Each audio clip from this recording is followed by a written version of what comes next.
નમસ્કાર વિદ્યાર્થી મિત્રો, સંત કૃપા પરિવાર વતી હું મિતેશ જોશી આપ સૌનું હાર્દિક સ્વાગત કરું છું. વિદ્યાર્થી મિત્રો, આજે આપણે છંદો વિશે છંદોમાં આગળ વધવાનું છે. તો સર્વપ્રથમ અગાઉ છંદો અંગે થોડી વાત કરી લઈએ તો આપણે છંદોમાં ઘણી બધી બાબતો શીખ્યા. જેમ કે આપણે યતિ વિશે શીખ્યા, ત્યારબાદ લઘુ ગુરુ વિશે શીખ્યા, છંદોના પ્રકાર, છંદોના કેટલા પ્રકાર છે વગેરે ઘણી બધી બાબતો શીખ્યા, ગણો વિશે પણ શીખ્યા. તો હવે આજે શું કરવાનું છે કે આજે છે તે આપણે વિવિધ છંદો જોવાના છે કે આ ગણો છે, બરાબર. આ જે તમને ગણો આપેલા છે, આ ગણો છે તે છંદોમાં કેવી રીતે કામે લાગે છે તેના વિશે આપણે જોવાનું છે. તો હવે આપણે સર્વપ્રથમ પહેલો છંદ છે અનુષ્ટુપ, તો તેની શરૂઆત કરીએ, બરાબર. તો પહેલો છંદ છે તમારો છે જે 11માં પહેલો છંદ આવે છે તે છે અનુષ્ટુપ છંદ. તો સંસ્કૃતમાં છંદનું નામ અનુષ્ટુપ પણ છે, છંદનું નામ અનુષ્ટુપ પણ છે, પણ ગુજરાતીમાં તેને અનુષ્ટુપ તરીકે જ વાંચવામાં આવે છે. તેથી આપણે પણ ગુજરાતી ભાષાને અનુરૂપ શબ્દ જ વાપરીશું. આનું લક્ષણ છે એટલે કે ટૂંકમાં સંસ્કૃતમાં જે આ છંદ છે તેને અનુષ્ટુપ, બરાબર, અનુષ્ટુપ એવું ઓળખાય છે, અનુષ્ટુપ નામે એ આ છંદને ઓળખાય છે. પરંતુ ગુજરાતીમાં તેને છે તે સામાન્ય રૂપથી અનુષ્ટુપ એવું ઓળખાય છે, જ્યારે સંસ્કૃતમાં અનુષ્ટુપ એ રીતે ઓળખાય છે. તો આપણે ગુજરાતી ભાષામાં જ તેનું નામ અનુષ્ટુપ એવું આપશું. તો હવે સર્વપ્રથમ જોઈએ તો કે આ છંદનું લક્ષણ શું છે, બરાબર. તો સર્વપ્રથમ આપણે આ છંદનું લક્ષણ જોઈએ તો આ છંદમાં શું છે કે પંચમમ લઘુ સર્વત્ર, સપ્તમમ દીર્ઘ દ્વિચતુર્થયો, ગુરુ ષષ્ટમ ચ પાદાનામ શેષે સ્વ નિયમો મતઃ. એટલે કે તો આનો અર્થ આ પ્રમાણે થાય, અર્થાત અનુષ્ટુપમાં 4 ચરણ હોય છે, તે ચારેય ચરણમાં પાંચમો અક્ષર લઘુ હોય છે, બરાબર. અનુષ્ટુપ છંદ છે તો તેનામાં 4 ચરણ હોય છે કુલ, એટલે કે 4. જેમ કે પંચમમ લઘુ સર્વત્ર, સપ્તમમ દ્વિચતુર્થયો, ગુરુ ષષ્ટમ ચ પાદાનામ શેષેસ્વ નિયમો મતઃ, બરાબર. આ જે અહીં 4 પાદ થયા, આ પહેલો પાદ, આ બીજો પાદ, આ ત્રીજો પાદ ને આ ચોથો પાદ, એમ અનુષ્ટુપ છંદ છે તેનામાં 4 પાદો હોય છે અને આ ચારેય પાદમાં છે તે 8 અક્ષરો હોય છે, બરાબર. એવી રીતે આ 4 પાદમાં 8 અક્ષરો, એમ કુલ અનુષ્ટુપ છંદમાં કુલ 32 અક્ષરો હોય છે. કેટલા અક્ષરો હોય છે તો કે 32, એટલે કે 8 ગુણ્યા 4 એટલે કે 32. અહીંયા 4, આનામાં 4, આનામાં 4 ને આનામાં 4, એવી રીતે અનુષ્ટુપ છંદ છે તેનામાં 32 અક્ષરો હોય છે. આનામાં એક વાત એ ધ્યાને લેજો કે અનુષ્ટુપ છંદ જ્યારે આવે ત્યારે છે ને, અનુષ્ટુપ છંદ કે કોઈ પણ છંદ આવે ત્યારે આપણે અડધો અક્ષર ગણવાનો નથી, બરાબર, અડધો અક્ષર ગણવાનો નથી. તો હવે આપણે આ અનુષ્ટુપ છંદ છે તેના આપણે અક્ષરો ગણીએ તો પહેલો આવશે પ, ત્યારબાદ આવશે ચ, બરાબર, ત્યાર આવશે મ, ત્યારબાદ 1 2 3 4 5 6 7 ને 8. તો હવે આપણે કીધું એમ કે અડધો અક્ષર ગણવાનો નથી, બરાબર. તો અડધો અક્ષર ન ગણતા 8 અક્ષર થાય છે અનુષ્ટુપ છંદના પહેલા પાદમાં. તેવી જ રીતે આપણે બીજો પાદ જોઈએ તો 1 2 3 4 5 6 7 ને 8. તો આમ અનુષ્ટુપ છંદ છે તેના દરેક પાદમાં 8 અક્ષરો હોય છે, બરાબર. તો અનુષ્ટુપ છંદના 4 ચરણ હોય છે અને 4 ચરણોમાં 8 અક્ષરો હોય છે, બરાબર. નીચેના અક્ષરો તમે તમારી રીતે ગણી લેજો, 8 છે કે નહીં, અહીંયાથી ભાગ પાડવાના છે, બરાબર. તો હવે આપણે જોઈએ તો અર્થાત અનુષ્ટુપ છંદમાં 4 ચરણ હોય છે, બરાબર. અનુષ્ટુપ છંદમાં 4 ચરણ હોય છે, તે ચારેય ચરણમાં પાંચમો અક્ષર લઘુ હોય છે. પંચમમ લઘુ સર્વત્ર, બરાબર. તે જે ચારેય ચરણ હોય તેનામાં પાંચમો અક્ષર લઘુ હોય છે. સપ્તમમ દ્વિચતુર્થયો, બરાબર. ત્યારબાદ સપ્તમમ દ્વિચતુર્થયો એટલે કે દરેક ચરણ છે તેનામાં પાંચમો અક્ષર લઘુ, બરાબર. એક તો રાખવાનો જ, 8 અક્ષરો હોય કુલ અનુષ્ટુપ છંદમાં, તો તેનામાં પાંચમો અક્ષર છે તે લઘુ. ત્યારબાદ સપ્તમમ દ્વિચતુર્થયો, અર્થાત કે બીજા અને ચોથા એમ 2 ચરણમાં સપ્તમમ દ્વિચતુર્થ, દ્વિ અને ચતુર્થ એટલે કે ચોથો, એટલે કે બીજા અને ચોથા ચરણ એમ બે ચરણમાં સાતમો અક્ષર લઘુ હોય છે. તો હવે અહીં પહેલાં તો તમને કહેવામાં આવેલું છે કે લઘુ અક્ષર ક્યાં ક્યાં હોય, બરાબર. તો સર્વપ્રથમ પાંચમા જે અનુષ્ટુપ છંદ છે તેની ચારે ચાર ચરણ છે, બરાબર. કુલ 4 ચરણ છે, પહેલું બીજું ત્રીજું ચોથું એવી રીતે 4 ચરણ છે. તો એ ચારેય ચરણમાં પાંચમો અક્ષર છે તે લઘુ હોય છે, બરાબર.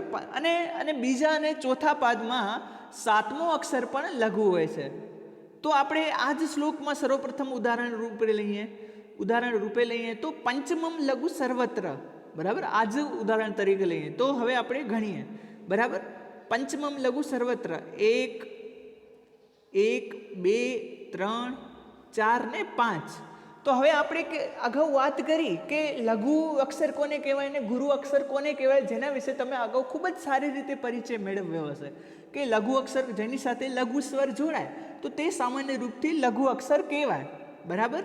તો હવે આ ઘુ છે, બરાબર. આ ઘુ લખેલું છે તો તેની સાથે ઉ એવો લઘુ સ્વર જોડાયેલો છે, તેથી આ ઘુ છે તે રસ્વ બન્યો છે. તો હવે કહેવાનો અર્થ છે કે જે છંદ છે તેનામાં પાંચમો અક્ષર લઘુ હોય તો અહીં પાંચમો અક્ષર એ લઘુ છે, બરાબર. અનુષ્ટુપ છંદ છે તો તેના નિયમ પ્રમાણે અહીં પાંચમો છંદ છે તે લઘુ છે. ત્યારબાદ સપ્તમમ દ્વિચતુર્થયો અને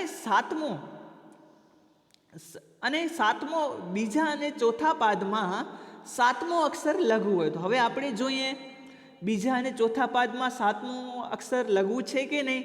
તો હવે અહીંયાથી આપણે ગણીએ ડાયરેક્ટ અક્ષર, તો કે 1 2 3 4 5 6 7, બરાબર. તો અહીં તમે જુઓ છો કે આ જે સાતમો અક્ષર છે તે અહીં લઘુ છે, બરાબર.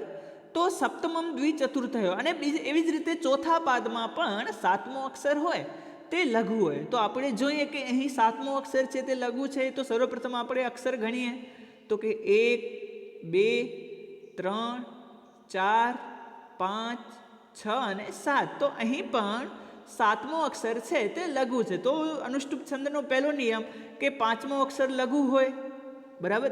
દરેક પાદમાં પાંચમો અક્ષર લઘુ હોય.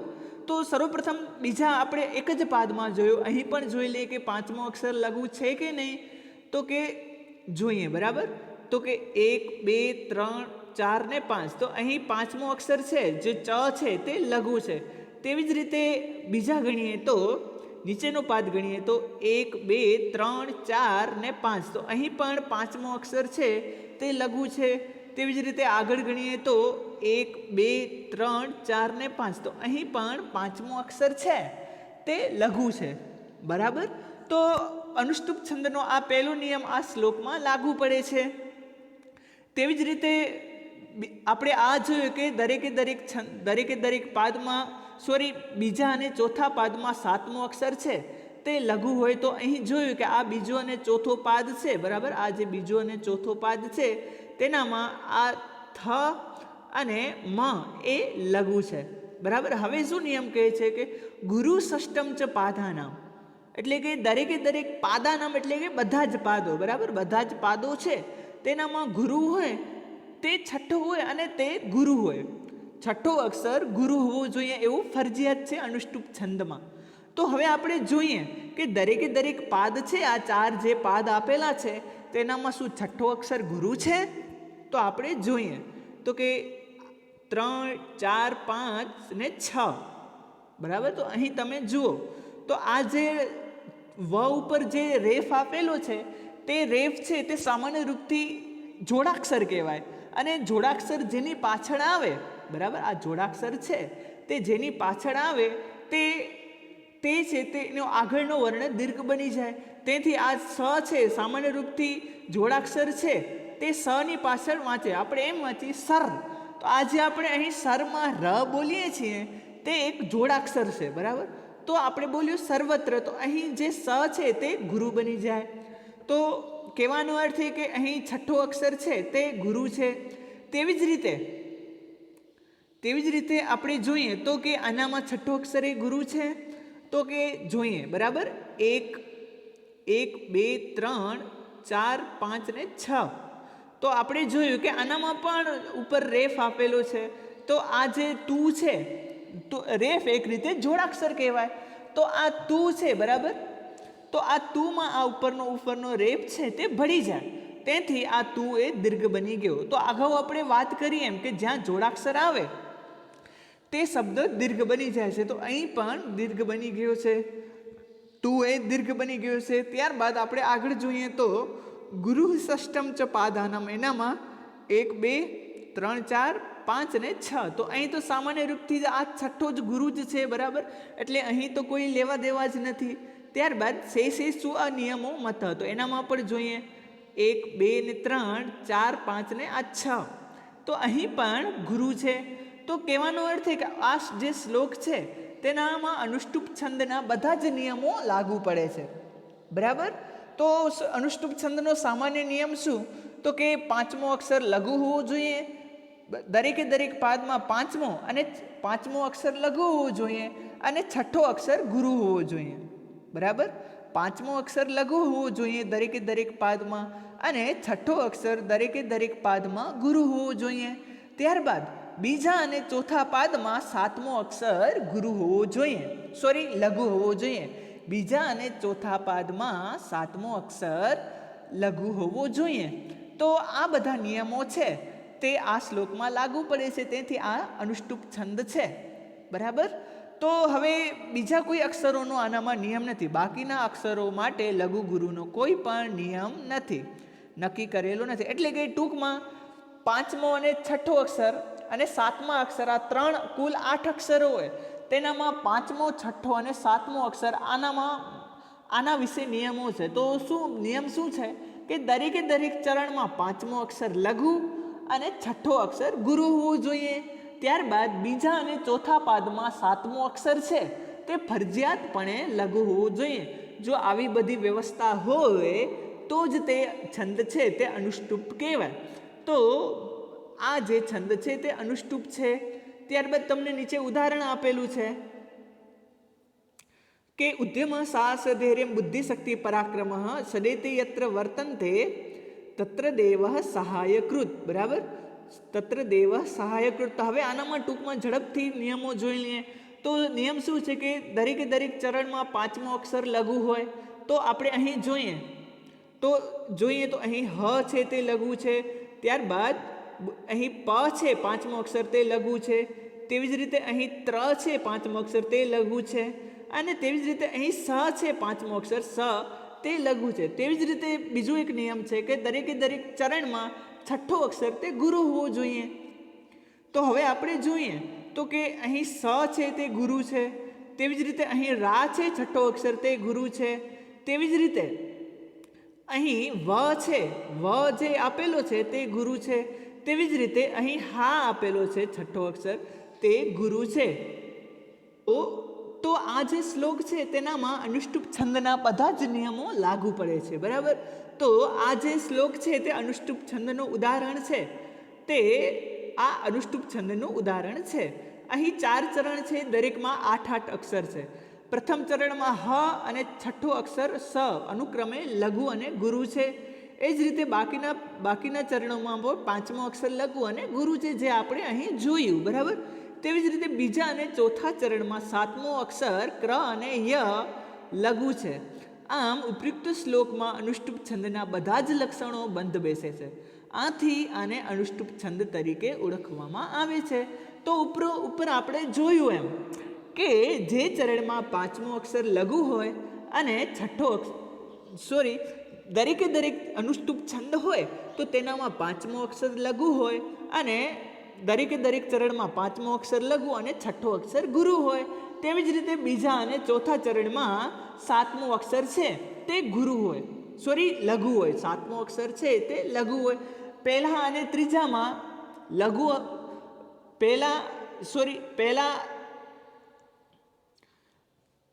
દરેકે દરેક ચરણમાં પાંચમો અક્ષર લઘુ અને છઠ્ઠો અક્ષર ગુરુ, ત્યારબાદ બીજા અને ચોથા પાદમાં સાતમો અક્ષર લઘુ. આ પ્રમાણે અનુષ્ટુપ છંદનો નિયમ આપેલો છે. બરાબર, તો આ જ્યાં નિયમો જેનામાં 8 અક્ષર હોય, દરેકે દરેક પાદમાં 8 અક્ષર, એમ કુલ 32 અક્ષરો હોય, અને જેને ઉપર જે પ્રમાણે આ શ્લોક છે તેનામાં જે પ્રમાણે નિયમ આપેલો છે તે જો લાગુ થતો હોય તો ત્યાં સામાન્ય રૂપથી અનુષ્ટુપ છંદ છે.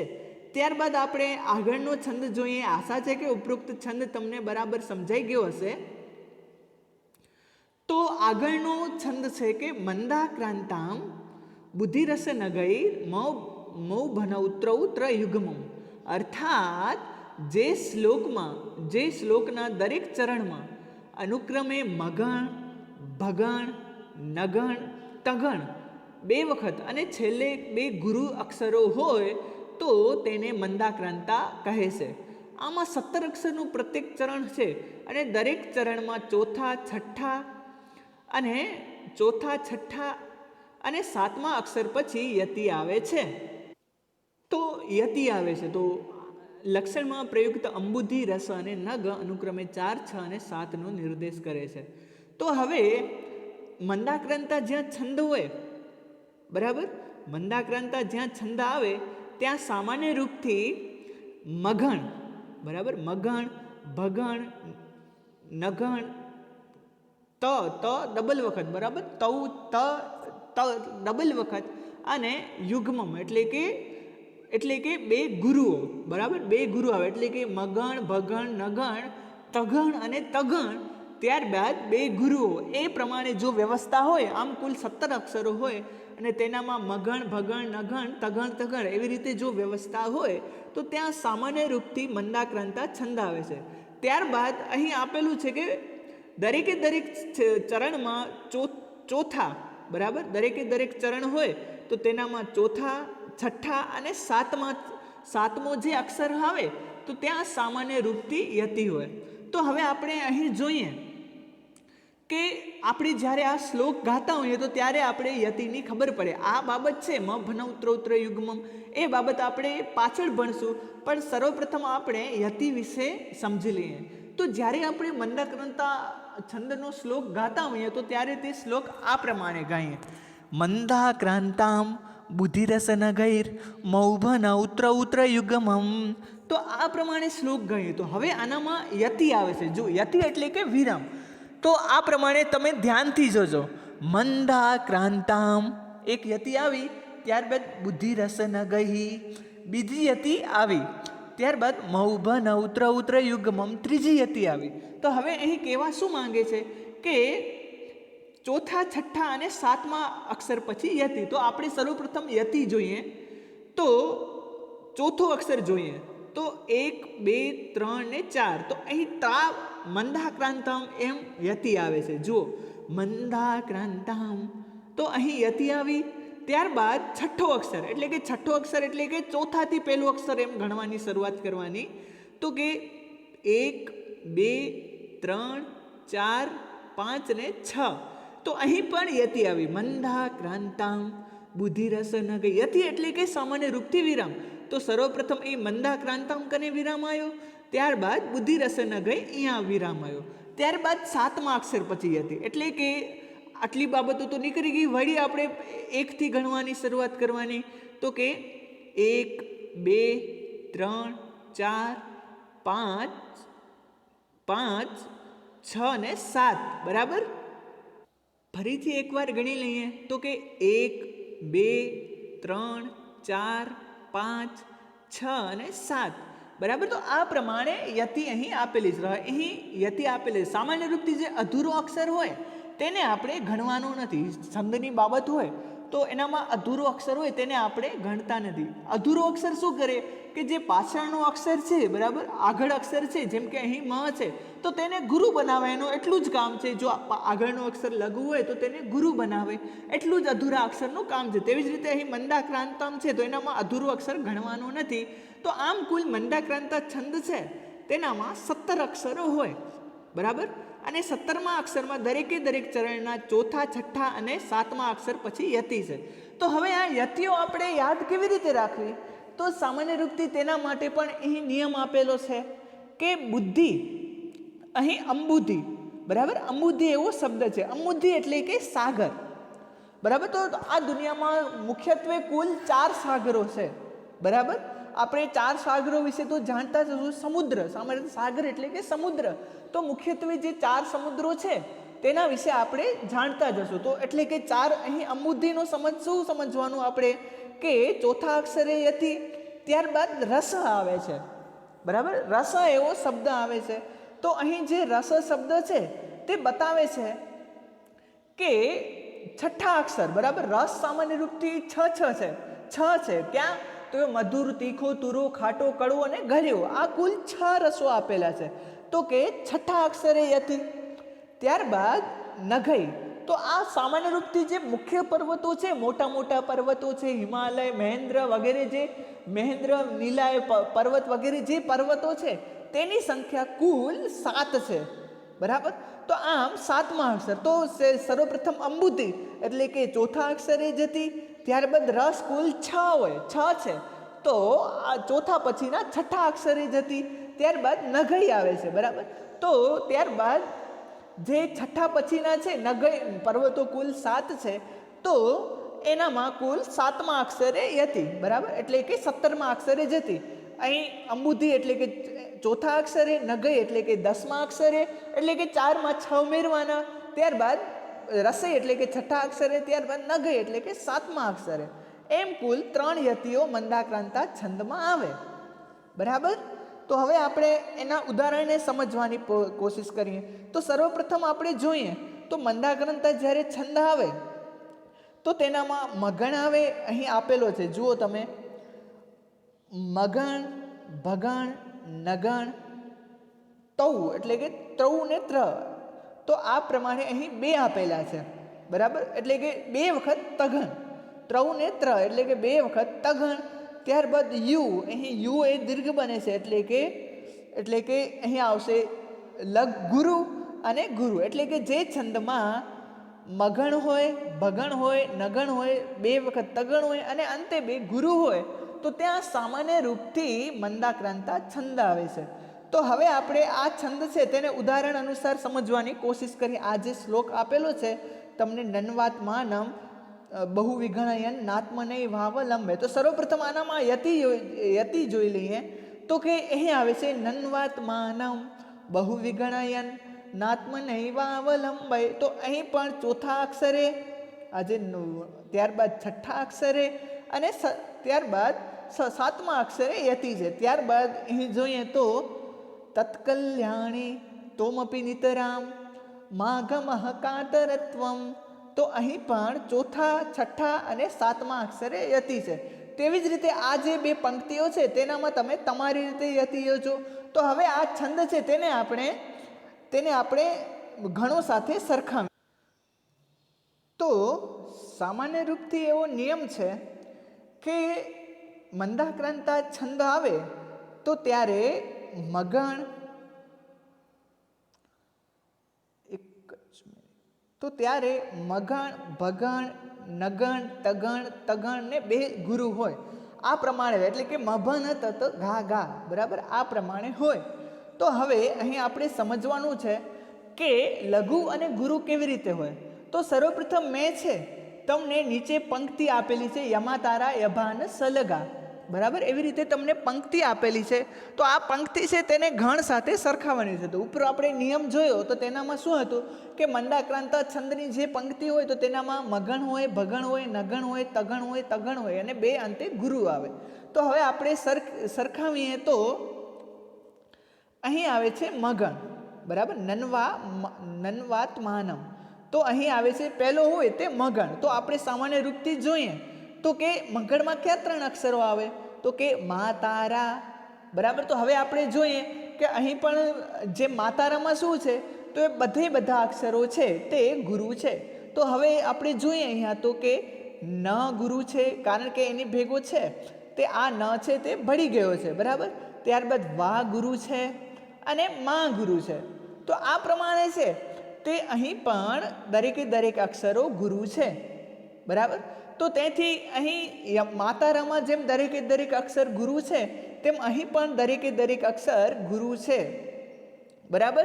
તેથી આટલું જે બાબત છે તેનામાં મગણ આપવામાં આવેલું છે. હવે બીજી એક વાત કે જ્યાં છે ને ગુરુ અક્ષર હોય, સામાન્ય રૂપથી જ્યાં ગુરુ અક્ષર હોય ત્યાં આપણે આ પ્રકારની લીટી કરીએ છીએ, બરાબર. અહીં જે તમને મેં લીટી કરી છે ઉપર, એ પ્રકારે આપણે ગુરુ અક્ષરો ઉપર લીટી કરીએ છીએ. તો હવે કહેવાનો અર્થ એ કે માતારા અહીં આપેલો છે, તો એવી જ રીતે અહીં પણ દરેકે દરેક અક્ષર ગુરુ છે, બરાબર. અને તેના કારણે અહીં મગણ બને છે. ત્યારબાદ મંદાક્રાંતા છંદનો બીજું શું છે કે બીજું હોય તે ભગણ હોય. તો સર્વપ્રથમ આપણે જોઈએ કે ભગણમાં ક્યાં અક્ષરો આવે, તો કે ભા ન સ, એટલે કે પહેલો અક્ષર છે તે લઘુ, પહેલો અક્ષર છે તે ગુરુ અને બાકીના બે અક્ષરો છે તે લઘુ. તો હવે આપણે જોઈએ તો કે અહીં છે ન ને બહુ, બરાબર, એ પ્રમાણે અક્ષરો આપેલા છે. તો હવે આ ન છે તેની ઉપર અનુસ્વાર છે જે એક જોડાક્ષરનું ચિહ્ન છે, બરાબર. ન ઉપર અનુસ્વાર છે જે એક જોડાક્ષરનું ચિહ્ન છે. તો તેથી આ જે ન છે તે ગુરુ બની જશે, બરાબર. જો ન ને આપણે એવી રીતે લખવું હોય તો આપણે આ પ્રમાણે લખી શકીએ, ન અધૂરો લખવું હોય તો, બરાબર. નન્વાત માનમ. તો હવે કહેવાનો અર્થ એ કે આ ન છે તે અહીં દીર્ઘ બની ગયો, બરાબર. તો હવે ભાનસમાં પહેલો અક્ષર દીર્ઘ છે જે આપણે અહીં જોઈએ છીએ, બરાબર. ત્યારબાદ બીજો અક્ષર છે તે લઘુ હોવો જોઈએ ભાનસ ભગણમાં, તો અહીં પણ બીજો અક્ષર છે તે લઘુ છે, બરાબર, જે પ્રમાણે તમે જોઈ રહ્યા છો. ત્યારબાદ સગણ છે તો એનામાં સ છે તે લઘુ છે, તો અહીં હું છે તેનામાં રસ્વ સ્વર જોડાણો છે, તેથી તે અક્ષર છે તે લઘુ છે. તો અહીં પણ નન્વાત્મા અને અહીં પણ આ જે છંદ છે તેનામાં બરાબર આ નિયમ બેસે છે, બરાબર, બહુ ન બહુ.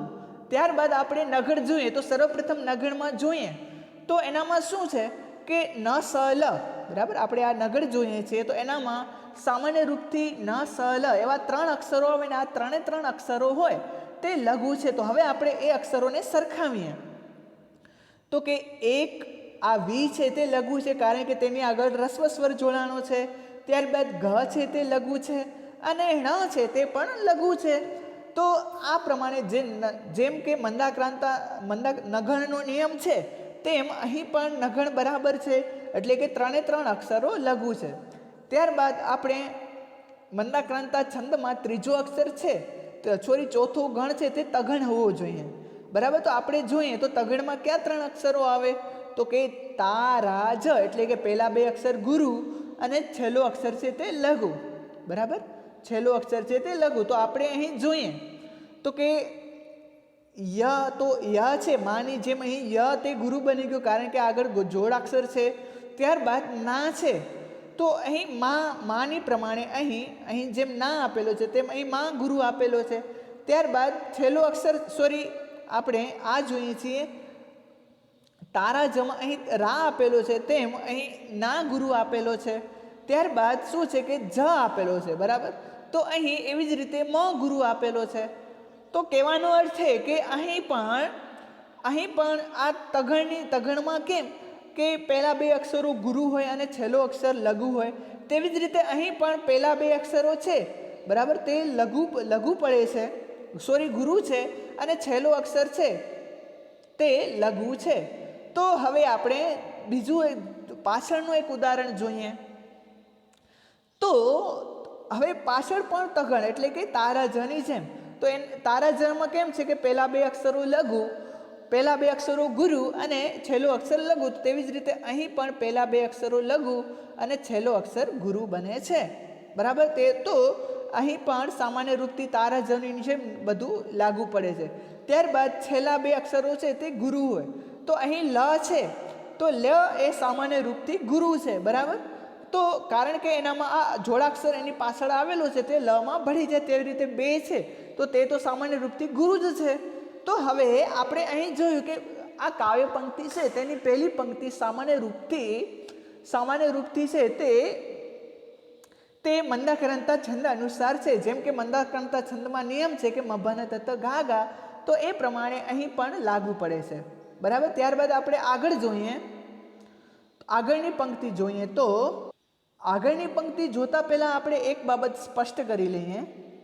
તો હવે છે ને ત્રિક કોને કહેવાય તેના વિશે તમે બરાબર ન સમજાવો તો હજી પણ એકવાર સમજાવી દઉં. તો આનામાં જે વિવિધ ભાગો આપેલા છે, બરાબર, આ છંદ છે એના મેં વિવિધ આ જે ત્રણના ભાગો કરેલા છે, જેમ કે આ ત્રણ, આ ત્રણ, આ ત્રણ, આ ત્રણ, આ ત્રણ, એમ જે ભાગો કરેલા છે તેને આપણે સામાન્ય રૂપથી ત્રિક તરીકે ઓળખીએ છીએ. જ્યાં એક ગણ છે, જેમ કે આપણે યગણ લઈએ તો એક યગણ છે તે એક ત્રિકમાં લાગે, બરાબર. તેવી જ રીતે આપણે મગણ લઈએ તો એક મગણ છે તે એક ત્રિકમાં લાગે. તેવી જ રીતે તગણ લઈએ તો તગણ એક ત્રિકમાં લાગે, બરાબર. એવી રીતે આ ત્રિક કરેલા છે, તો એ તમે બરાબર સમજો તો જ તમને ગણ વિશેની બાબતો સમજાશે. તો ત્રણના ત્રિકમાં આ ત્રણ અક્ષરોના ત્રિક જે બને તેનામાં એક ગણ લાગે છે, બરાબર. તો આશા છે એટલી બાબત તમે બરાબર સમજી ગયા હશો. મભન તત ગાગા એટલે કે આટલા અક્ષરો વિશે તમે બરાબર સમજી ગયા હશો. ત્યારબાદ આપણે બીજી આજ છંદની. તો સર્વપ્રથમ આપણે પંક્તિઓ જોઈ લઈએ, બરાબર. એટલે કે આ છંદ છે એનામાં પંક્તિઓ જોઈ લઈએ સર્વપ્રથમ, કે કેવી રીતે. સર્વપ્રથમ પંક્તિમાં યતિ જોઈ લઈએ કે ક્યાં ક્યાં લાગુ પડે છે. તો સામાન્ય રીતે આપણે ગાયું એમ કે તત્કલ્યાણી ત્વમપી નિતરામ માગમઃ કાતરત્વમ. એટલે કે અહીં છે તે અહીં કલ્યાણી, બરાબર, એટલે કે ચોથો અક્ષર, અધૂરા અક્ષર ગણવાના નથી, 1 2 3 ને 4. તેવી જ રીતે છઠ્ઠો અક્ષર, અહીં પણ છઠ્ઠો અક્ષર અને ત્યારબાદ સાતમો અક્ષર. તો અહીં યતિ છે, તો અહીં યતિનો નિયમ લાગુ પડે છે. હવે બીજી એક વાત કે જ્યારે પણ તમે છંદ વિશે લખતા હો તો ત્યારે ગુરુ અક્ષર હોય તો તેનામાં આ પ્રમાણે અહીં નિશાનો આપેલા છે એ પ્રમાણે કરવાના. જ્યારે લઘુ અક્ષર હોય તો તેનામાં આ જે અહીં નિશાનો આપેલા છે તે પ્રમાણેના નિશાન કરવાના, બરાબર.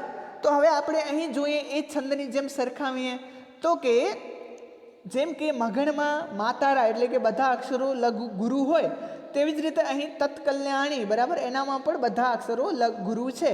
જેમ કે અહીં ત છે, આ તત્માં જે આ ત છે, બાકીનો જે ત છે એ ત ભેગું ભળી ગયો અને આ લ છે તે ક ભેગું ભળી ગયો. તેથી પાછળ જોડાક્ષર હોવાથી આગળના અક્ષરો દીર્ઘ બની ગયા, બરાબર. એટલે કે મા તારા જેવી રીતે અહીં છે તેમ અહીં નિયમ લાગુ પડે છે. એટલે કે પહેલું અહીં મગણ છે તે બરાબર સાબિત થાય છે. ત્યારબાદ બીજું છે કે ભાનસ, બરાબર, ભાનસ ભગણ આવે.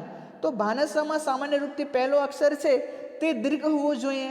તો આ જે ત છે તે આગળના અક્ષરમાં ભળી ગયું. જોડાક્ષર પાછળ હોય તો આગળનો અક્ષર દીર્ઘ બની જાય. તો અહીં ણી છે તે દીર્ઘ બની ગયો. તો અહીં ભાનસમાં જેમ ભા તો અહીં ણી, બરાબર. તેવી જ રીતે ન લઘુ, બરાબર, ભગણ હોય તો એનામાં ન લઘુ, તો અહીં પણ વ છે તે લઘુ. તેવી જ રીતે સ છે, સ લઘુ, તો અહીં પણ મ છે તે લઘુ. તો સામાન્ય રીતે અહીં આ નિયમ બરાબર લાગુ પડે છે, બરાબર, ભાનસનો. તો અહીં પણ ભગણ છે. ત્યારબાદ આપણે જોઈએ તો ત્રીજો કેવો છે તો કે ન સ લ, નઘણ, બરાબર. તો નઘણમાં ક્યાં અક્ષરો આવે તો કે ન સ લ. તો આપણે જોઈએ તો નસલમાં સામાન્ય રૂપથી 3 અક્ષરો છે તે લઘુ છે. તો અહીં પણ પી લઘુ છે, ની લઘુ છે અને ત પણ લઘુ છે. તેથી અહીં નઘણ લાગુ પડે છે. તેવી જ રીતે આપણે આગળ જોઈએ તો આગળ શું આવે છે કે તઘણ, બરાબર. તઘણમાં ક્યાં 3 અક્ષરો છે તો કે તારાજ, બરાબર, તારાજ. આ પ્રમાણેના 3 અક્ષરો છે. તો હવે આપણે જોઈએ તો અહીં રા પણ તારાજની જેમ તા જેમ લઘુ છે તેમ રા પણ લઘુ છે. તેવી જ રીતે તારાજમાં જેમ રા ગુરુ છે તેમ તા પણ ગુરુ છે. તેવી જ રીતે તારાજમાં રા છે તે ગુરુ છે. તેવી જ રીતે મા પણ ગુરુ છે. તારાજમાં જેમ જ છે તે લઘુ છે, તેવી જ રીતે અહીં પણ ઘ છે તે લઘુ છે. તેથી અહીં તઘણ એવો બને છે, બરાબર. તઘણના નિયમ પ્રમાણે પહેલા 2 અક્ષરો લઘુ હોવા જોઈએ, પહેલા 2 અક્ષરો ગુરુ હોવા જોઈએ અને છેલ્લો અક્ષર છે તે લઘુ હોવો જોઈએ. તેવી જ રીતે અહીં પણ પહેલા 2 અક્ષરો લઘુ છે અને પહેલા 2 અક્ષરો ગુરુ છે અને છેલ્લો અક્ષર છે તે લઘુ છે. તો એ જ પ્રમાણે અહીં તારાજનો નિયમ લાગુ પડે છે. તે જ પ્રમાણે આપણે આગળ જોઈએ તો તઘણ આવે છે. તો તઘણમાં સામાન્ય રૂપથી ક્યાં 3 અક્ષરો આવે તો કે તારાજ, તો તારાજમાં જેવી રીતે તા તે ગુરુ છે, તેવી જ રીતે માં અહીં ગુરુ છે, માં પાછળ વિસર્ગ આવેલો છે, તેથી અહીં માં છે તે ગુરુ બની ગયો છે, બરાબર. તેવી જ રીતે મહ અને મહ વંચાય તો આ મહ છે તે ગુરુ બની ગયો છે. તેવી જ રીતે તગણમાં આપણે તગણ જોઈએ, બરાબર, તગણ જોઈએ તો તેનામાં રા છે તે ગુરુ છે, બરાબર. તો અહીં તેવી જ રીતે અહીં કા છે તે ગુરુ છે. તેવી જ રીતે આપણે આગળ જોઈએ તો કે જ છે, તારાજમાં જે જ આવે જ તે લઘુ છે, તો કે અહીં પણ ત છે તે લઘુ છે.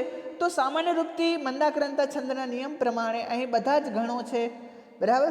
ત્યારબાદ આપણે જોઈએ તો કે છેલ્લા બે અક્ષરો ગુરુ હોવા જોઈએ. તો અહીં ર છે, બરાબર, ર તે ગુરુ છે કારણ કે તેની પાછળ જોડાક્ષર ત આવેલો છે. હવે જોડાક્ષરના નિયમ પ્રમાણે જેની પાછળ જોડાક્ષર આવેલો હોય તે સામાન્ય રૂપથી ગુરુ મનાય છે. તો કે આ ર એ ગુરુ બની ગયો. ત્યારબાદ વ છે, તો વની પાછળ જોડાક્ષર આવેલો છે, તેથી વ પણ અહીં ગુરુ બની ગયો. તો સામાન્ય રૂપથી મંદાક્રાંતા છંદના નિયમ પ્રમાણે અહીં છે તે બધા જ ગણો છે તે લાગુ પડે છે, બરાબર. હવે બીજી એક વાત કે એક ગણ હોય તો તેનામાં સામાન્ય રૂપથી સામાન્ય રૂપથી 3 અક્ષરો આવે, બરાબર. એક ગણમાં સામાન્ય રૂપથી 3 અક્ષરો આવે.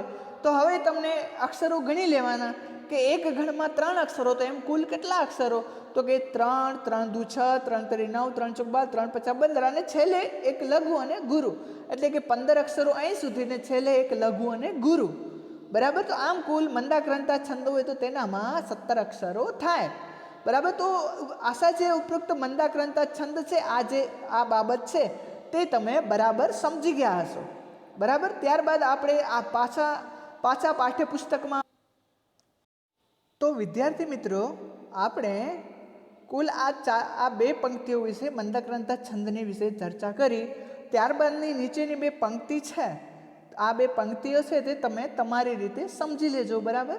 આ બે પંક્તિઓને તમે તમારી રીતે ગોઠવી લેજો અને સમજી લેજો. ત્યારબાદ અહીં તમને એ બાબત જો હજી પણ ખબર ન પડી હોય તો એ બાબત તમને અહીં બરાબર સમજાવેલી છે, બરાબર, જે તમે જોઈ લેજો. તો ત્યારબાદ આપણે આગળ વધીએ.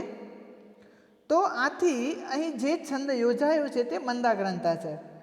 મંદાક્રાંતા આ શ્લોકમાં ગાન વખતે દરેક ચરણમાં ચોથા અક્ષરે, ત્યારબાદ તે પછીના છઠ્ઠા અક્ષરે અને છેટવે ત્યાર પછીના 7મા અક્ષરે યતિ આવે છે. મહાકવિ કાલિદાસનું મેઘદૂતમ આ છંદમાં લખાયેલું છે. ઉપરના શ્લોકથી તેમાંથી જ લેવામાં આવેલો છે. એટલે કે મહાકવિ કાલિદાસ છે તેનું જે મેઘદૂત ગ્રંથ લખાયો છે તે સામાન્ય રૂપથી આ જ છંદમાં લખાયેલો છે. એટલે આ છંદ એટલે કે મંદાક્રાંતા છંદમાં જ તેનું મેઘદૂત લખાયું છે. તો મંદાક્રાંતમાં છંદમાં જ તેનું જે મેઘદૂત છે તે લખાયું છે, બરાબર. તો એટલે કે ટૂંકમાં કહેવાનો અર્થ એ કે આ પ્રમાણે છે તે મંદાક્રાંતા છંદમાં વિવિધ નિયમો આપેલા છે. તો હજી ટૂંકમાં એકવાર એની ચર્ચા કરી લઈએ. તો કે પહેલાં ચોથા અક્ષરે અમુદ્રી એટલે કે 4 પ્રકારના સમુદ્ર એટલે કે ચોથા અક્ષરે, ત્યારબાદ રસ એટલે કે છઠ્ઠા અક્ષરે અને ત્યારબાદ નગઈ એટલે કે 7મા અક્ષરે યતિ. તો આમ ચોથા અને ત્યારબાદના છઠ્ઠા અને ત્યારબાદના 7મા અક્ષરે યતિ હોય. અને મંદાક્રાંતા છંદમાં મ, ભ, ન, ત એ 2 વખત એટલે કે ત અને છેલ્લે 2 ગુરુ એટલે કે ઘા. આ પ્રમાણે જ્યાં હોય ત્યાં સામાન્ય રૂપથી મંદાક્રાંતા છંદ આવે છે. ત્યારબાદ આપણે આગળનું જે છંદ છે તેનામાં જોઈએ.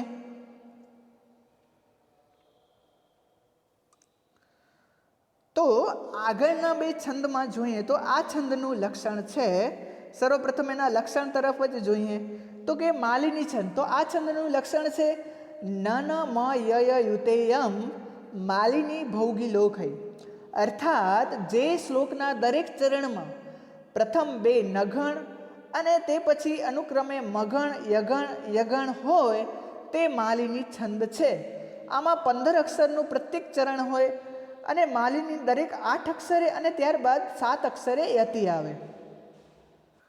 તો હવે સર્વપ્રથમ આપણે માલિની છંદની જે ઉદાહરણ છે તેનામાં કીધેલું છે કે 8 અક્ષરે અને ત્યારબાદ 7 અક્ષરે યતિ આવે. તો આપણે સર્વપ્રથમ જોઈએ, બરાબર. તો અહીં આપેલું છે કે ભોગી સામાન્ય રૂપથી ભોગ છે તે 8 પ્રકારના છે, બરાબર. 8 પ્રકારના ભોગ છે. તો આપણે એનું શું સમજવાનું? તો કે 8મા અક્ષરે યતિ, બરાબર. ત્યારબાદ લોક છે તે ઉપર 7 છે અને નીચે 7 છે, જેમ કે અતલ, વિતલ, સુતલ, તળાતલ, રસાતલ, મહાતલ ને પાતાળ. તો આ પ્રકારના છે તે કુલ 7 લોક છે. તો સામાન્ય રીતે આપણે અહીં શું સમજવાનું કે 7મા અક્ષરે યતિ, એટલે કે પહેલા 8મા અક્ષરે યતિ અને ત્યારબાદના 7મા અક્ષરે યતિ. તો એટલે કે માલીની છંદ આવે જ્યારે તો તેનામાં સર્વપ્રથમ 7મા અક્ષરે યતિ, 8મા અક્ષરે યતિ આવે અને ત્યારબાદના 8મા અક્ષરે યતિ આવે. જેમ કે આપણે શ્લોક ગઈએ નનમય યુતેયમ.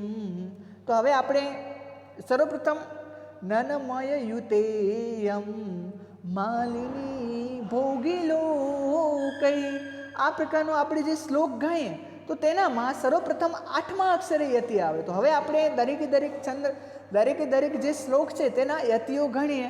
તો કે યતિ 8મા અક્ષરે જોઈએ તો કે પહેલો, બીજો, ત્રીજો, ચોથો, પાંચમો, છઠ્ઠો, સાતમો.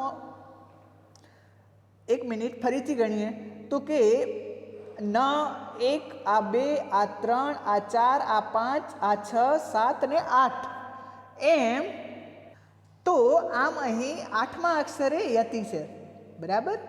આમ અહીં 8મા અક્ષરે યતિ છે, એટલે કે યુતિ એમ કને 8 અક્ષરો થાય છે. અહીં સુધી 5, ત્યારબાદ 6, 7 ને 8, ત્યારબાદ 7મા અક્ષરે એટલે કે આપણે ગણીએ તો કે 1, 2, 3, 4, 5, 6 ને 7, ત્યારબાદના 7મા અક્ષરે યતિ. હવે આપણે આ શ્લોકમાં પણ જોઈ લઈએ તો અસિતગીરી સમમ સ્યાત કજ્જલમ સિંધુ પાત્રે. તો હવે અસિતગીરી સમમ સ્યાત, તો અહીં 7મા અક્ષરે યતિ આવી, બરાબર. સમમ સ્યાત કને 7મા અક્ષરે યતિ આવી. ત્યારબાદ કજ્જલમ સિંધુ પાત્રે, તો ત્યારબાદના 7મા અક્ષરે યતિ. અહીં એક વાત કે અધૂરો અક્ષર ગણવાનો નથી. છંદની બાબતમાં છંદમાં જો અધૂરો અક્ષર આવે તો તેને આપણે ગણવાનો નથી, બરાબર. તો આશા છે ઉપરોક્ત બાબત તમે સમજ્યા હશો યતિઓ વિશે. તો હવે આપણે આ જે ઉદાહરણ છે તો સર્વપ્રથમ માલીની છંદમાં કહેવામાં આવેલું છે કે ન ન મ ય, બરાબર. ન ન નગારો, મરચો, નગારો, પતંગ. તો ન ન મ અને ય જ્યારે માલીની છંદ આવે તો તેનામાં નગણ, નગણ, મગણ, યગણ ને યગણ આ પ્રમાણે હોય, બરાબર. યુતેયમ એટલે કે એ વાળા, એટલે કે ન ન મ ય વાળા છંદ આ માલીની છે તે આ પ્રકારના એનામાં ઘણો હોય, બરાબર ને. ત્યારબાદ 8મા ભોગી એટલે કે 8 પ્રકારના ભોગ છે તો 8મા અક્ષરે યતિ અને ત્યારબાદ લોક એટલે કે 7 લોક છે, અતલ, વિતલ, સુતલ, રસાતલ, મહાતલ, પાતાળ, ધરાતલ. આ પ્રકારના કુલ 8 લોક, 7 લોક છે તો 7મા અક્ષરે યતિ. તો આ માલીની છંદમાં આ પ્રમાણેની વ્યવસ્થા છે. તો હવે આપણે આ છંદ છે તેને આપણે પાછાની સાથે સરખાવી જોઈએ, જે પ્રમાણે આપણે પહેલાં કર્યું હતું આ પ્રમાણે કે ગણો સાથે સરખાવી જોઈએ. તો હવે આપણે પાછા ગણોમાં ચાલીએ. તો વિદ્યાર્થી મિત્રો અહીં તમે જુઓ છો, બરાબર. આ છંદ વિશેની વિવિધ અસિતગીરી સમમ સ્યાત જે તમને ઉદાહરણ તરીકે આપેલો હતો. તો માલીની છંદમાં કેટલા ગણો હતા? તો કે 5 ગણો હતા, એટલે કે કુલ 15 અક્ષરો થાય. એક ગણ 3 અક્ષરો, 3 ગણ એટલે કે ત્રિક, બરાબર. તો આમ ન ન મ યુતેમ. હવે આપણે સરખાવીએ કે ખરેખર આનામાં માલીની છંદ છે કે નહીં, બરાબર. તો આપણે જોઈએ તો માલીની છંદમાં પહેલો શું આવે તો કે નગણ, બરાબર. નગણ આવે. તો નગણમાં ક્યાં 3 અક્ષરો આવે તો કે ન સ લ, બરાબર. આ પ્રકારના કુલ 3 અક્ષરો આવે. તો અહીં પણ માલીની છંદની જેમ અહીં પણ 3 અક્ષરો છે. ન સ લ લઘુ અક્ષરો છે, બરાબર. ન સ લમાં જે 3 અક્ષરો છે, નગણમાં જે 3 અક્ષરો છે તે લઘુ છે. તેવી જ રીતે અસિત, બરાબર.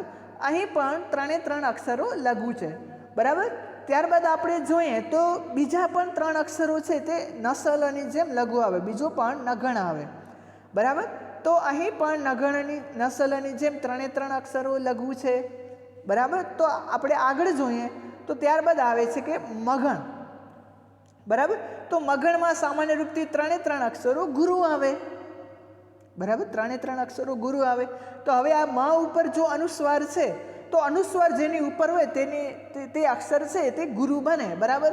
તો એ પ્રમાણે અહીં પણ મ ગુરુ બની ગયો. ઉપરાંત મને બીજી રીતે પણ ગુરુ બની શકે, કારણ કે તેની આગળ જોડાક્ષર આવેલો છે. બરાબર, તો બે રીતે અહીં મ ગુરુ બની શકે. તો અહીં મા તારાની જેમ અહીં પણ 3 અક્ષરો છે તે ગુરુ છે. મ યા તો ગુરુ છે, ત્યારબાદ કની પાછળ છે તે સામાન્ય રૂપથી જ એવો જોડાક્ષર આવેલો છે, તેથી આ જે ક છે તે ગુરુ બની ગયો છે. ત્યારબાદ આપણે આગળ જોઈએ તો કે ય, તો યમાં કયા અક્ષરો આવે? તો કે ય માતા, એટલે કે પહેલું અક્ષર લઘુ અને ત્યારબાદના 2 ગુરુ. બરાબર, તો આપણે સામાન્ય રૂપથી ક સુધી પહોંચ્યા. બરાબર, હવે આપણે જોઈએ તો કે ય માતામાં કેમ પહેલું અક્ષર લઘુ અને બીજા 2 અક્ષરો ગુરુ હોવા જોઈએ? તે જ પ્રમાણે અહીં પણ જ છે તે લઘુ છે, એટલે કે અને લમ, આ લમ છે તે ગુરુ બન્યો, કારણ કે તેની ઉપર અનુસ્વાર છે. ત્યારબાદ આ સી છે તે ગુરુ બન્યો, કારણ કે તેની પાછળ જોડાક્ષર છે. તો કે ય માતા, એ પ્રમાણે અહીં બરાબર લાગુ પડે છે. ત્યારબાદ બીજું પણ છે કે યગણ હોવો જોઈએ. યગણમાં સામાન્ય રૂપથી 3 અક્ષર ય માતા, તો તે જ પ્રમાણે આપણે અહીં સરખાવી જોઈએ તો કે પહેલો અક્ષર લઘુ, બરાબર, પહેલો અક્ષર લઘુ, યની જેમ પહેલો અક્ષર લઘુ અને ત્યારબાદ માતાની જેમ બીજા 2 અક્ષરો ગુરુ હોવા જોઈએ. તો અહીં પણ 2 અક્ષરો છે તે ગુરુ છે. તો ઉપરોક્ત માલિની છંદના નિયમ પ્રમાણે અહીં માલિની છંદનો જે નિયમ છે તે પ્રમાણે અહીં બરાબર લાગુ પડે છે. બરાબર, ને ઉપરાંત અહીં અશિતગીરી સમમ સ્યાત, એટલે કે 8મા અક્ષરે અને ત્યારબાદના 7મા અક્ષરે યતિ છે. તો માલિની છંદ પ્રમાણે પહેલી કાવ્ય પંક્તિ છે તે એકદમ બરાબર છે. ત્યારબાદ બીજી કાવ્ય પંક્તિ શું હતી? તો કે સુરતરુવર શાખા લેખની પત્ર મુરવી. બરાબર, હજી એકવાર તમને સમજાવી દઉં કે જ્યારે તમે લઘુ અક્ષર જુઓ તો ત્યારે તેની ઉપર આ પ્રમાણે નિશાન કરજો જેમ અહીં કરેલા છે, અને ગુરુ અક્ષર જુઓ તો તેની ઉપર આ પ્રમાણે નિશાન કરજો જેમ અહીં નીચે હું લીટા કરું છું એ પ્રમાણે કરેલા છે એ પ્રમાણે. બરાબર, તો હવે જોઈએ તો કે સર્વપ્રથમ આવે છે માલિની છંદમાં નગણ. નગણમાં કયા 3 અક્ષરો? તો કે ન, સ, લ. બરાબર, એ પ્રકારના 3 અક્ષરો, એટલે કે 3 અક્ષરો લઘુ. તો એવી જ રીતે અહીં સુરત, બરાબર, 3 અક્ષરો લઘુ છે. ત્યારબાદ વળી આવે છે નગણ. તો નગણમાં કયા 3 અક્ષરો? તો કે ન, સ, લ. તો એવી જ રીતે અહીં પણ છે 3 અક્ષરો છે તે લઘુ છે. સામાન્ય રીતે આ જે રૂ છે તે આવી રીતે રૂ કરીએ આપણે એ છે, એટલે કે લઘુ, એ લઘુ રૂ છે. બરાબર, લઘુ રૂ છે. ત્યારબાદ શું આવે છે? તો કે મગણ. બરાબર, આ મ છે, મ છે, તો આપણે જોઈએ સામાન્ય રીતે તો મગણમાં કયા 3 અક્ષરો આવે? તો કે મા તારા. બરાબર, આ 3 અક્ષરો મગણમાં આવે. તો આપણે જોઈએ તો કે સા, ખા, લે. તો આ પણ 3 અક્ષરો છે તે લઘુ છે, ગુરુ છે. મા તારાની જેમ આ 3 અક્ષરો છે તે ગુરુ છે, મા તારા. બરાબર, ત્યારબાદ આપણે આગળ જોઈએ તો યગણ આવે છે. તો યગણમાં શું હોય? તો કે પહેલો અક્ષર જે લઘુ હોય અને બાકીના 2 અક્ષરો હોય તે ગુરુ હોય. તો તેવી જ રીતે આપણે અહીં જોઈએ તો પહેલો અક્ષર લઘુ છે અને ત્યારબાદ ની અને પ ગુરુ છે. આ ગુરુ છે, તો આ પ છે તે ગુરુ છે. એ કેવી રીતે પ ગુરુ બન્યો તેના વિશે સામાન્ય રીતે ટૂંકમાં ચર્ચા કરી લઉં.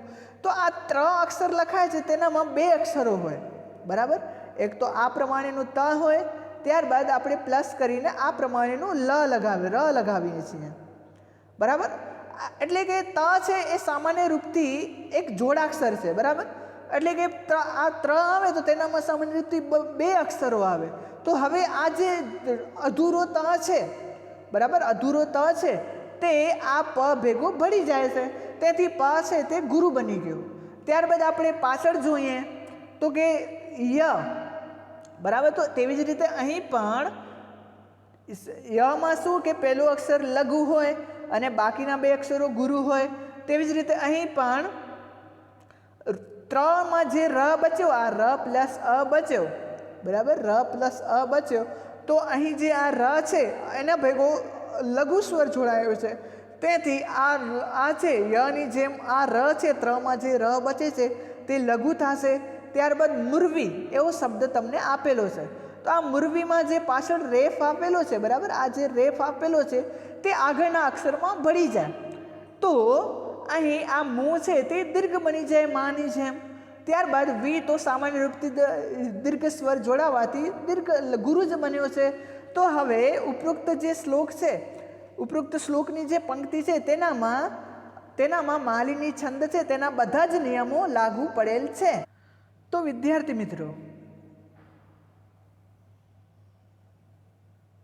આ કાવ્ય પંક્તિ છે, આ કાવ્ય પંક્તિનો આપણે આ જે શ્લોક જોયો, બરાબર, આ શ્લોક આપણે જોયો. તો આ શ્લોકની પ્રથમ બે પંક્તિ જોઈ કે એનામાં બરાબર માલિની છંદ છે, ઉપર પ્રમાણેનું જે માલિની છંદ છે તે બરાબર લાગુ પડે છે.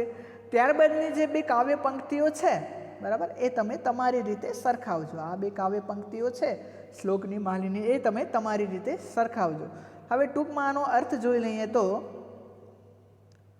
અહીં ભગવાન શિવના વખાણ કરવામાં આવેલા છે. આ જે સ્ત્રોત છે, બરાબર, આ જે શ્લોક છે તે સામાન્ય રૂપથી શિવ મહિમના સ્ત્રોત્રમાંથી લેવામાં આવેલો છે.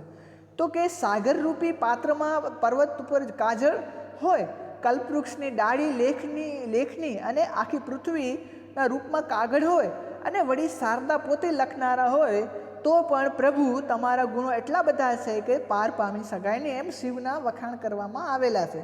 તો હવે આપણે ઉપરોક્ત જે બાબતો આનામાં સમજાવી, જે આપણે બોર્ડ થ્રુ સમજાવી, તે અહીં લખેલી છે, બરાબર. તો વિદ્યાર્થી મિત્રો, આ છંદ છે તેનામાં તમે બરાબર સમજ્યા હશો એવી આશા છે. તો હવે આપણે ટૂંકમાં જોઈએ તો આ શ્લોકમાં ગાન વખતે દરેક ચરણમાં બે યતિ આવે છે. પ્રથમ યતિ 8મા અક્ષરે અને તે પછીનો બીજો યતિ તે પ્રથમ યતિ પછીના 7મા અક્ષરે, એટલે કે ચરણના અંતે આવે છે. તો તે આપણે જોઈએ, તે પણ હજી ઉપરોક્ત ટૂંકમાં સમજી લઈએ ચારે ચાર યતિ. તો આપણે એકવાર ગાતા જઈએ અને સાથે સાથે યતિ સમજતા જઈએ, બરાબર. તો કે અસિતગીરી સમમ સ્યાત કજ્જલમ સિંધુ પાત્રે સુરતરુવર શાખા લેખની પત્ર મુરવી લિખતી યદિ ગૃહિત્વા શારદા સર્વકાલમ તદપી તવ ગુણાના મીસ પારમ ન યાતિ. તો આ પ્રમાણે અહીં તમે જોયો કે અહીં પણ 8મા અક્ષરે અને ત્યારબાદના 7મા અક્ષરે, એટલે કે ચરણને અંતે યતિ છે. ત્યારબાદ અહીં પણ 8મા અક્ષરે અને ત્યારબાદના 7મા અક્ષરે, એટલે કે ચરણને અંતે યતિ છે. તે જ પ્રમાણે નીચેની બે કાવ્ય પંક્તિઓમાં છે. તો વિદ્યાર્થી મિત્રો, આશા છે ઉપરોક્ત 3 છંદો છે તેના વિશે તમે બરાબર સમજી ગયા હશો. વિદ્યાર્થી મિત્રો, આ સત્ર છે તેનામાં તમને આ જ 2 છંદો આવે છે, બરાબર. આ જ 2 છંદો તમને આવે છે. બાકીના છંદો છે તે તમને આગલા સત્રમાં ભણવાના છે, બરાબર. તો આ છંદમાં આપણે આ છંદ બાબતે આપણે આ તાસ અહીં પૂર્ણ કરીએ છીએ. આશા છે કે તમને બરાબર છંદ સમજાણા હશે. શુભમ ભવેત અસ્તુ.